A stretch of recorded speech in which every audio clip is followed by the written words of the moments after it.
Hi there, this is going to be a short tutorial on how to use the SeeStar S50.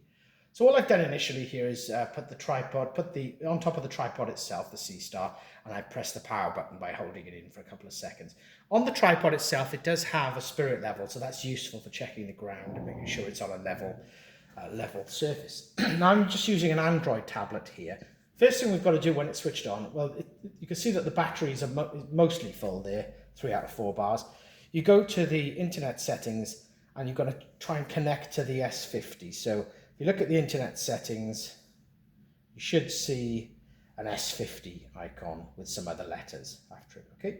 And I've connected to it now. You might get some errors saying, oh, it can't connect to the internet, which is fine. It's not for using to connect to the internet, and then you'll have that. That's exactly what I'm talking about there.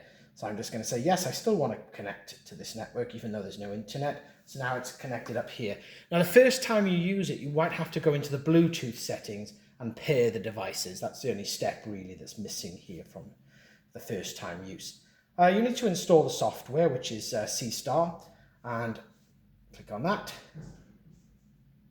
And what's this? Authorized. Few things, right? Okay. Oh, you've got to check the authorizations are all enough for it. It should be, because I've used it before. So go back to this, and it seems to have found it okay.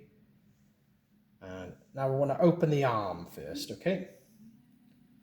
So you see the arm is opening. If you're going to do this outside on a sunny day to look at the sun, you want to make sure that as it opens, it's not pointing towards the sun. So if I put that down for a moment, we've got a solar filter here that comes with it, which is really good for looking at the sun. So that would be the time to maybe install that. Otherwise, you could just take the lens cap off. Okay. Now, that's it. Ready to go stargazing now. So if you're in the day, you'd click solar system, or you'd have the filter on. You just press the sun and go gazing, and it will align itself with the sun. It will come up with a warning, have you installed the solar filter? And that's it. And then at night time, obviously without the solar filter, just press any of the solar system objects that you want and it'll align itself with it if it's visible. And then stargazing, you can look at any number of things that are visible in the night sky. And that's it. It's really as simple as that.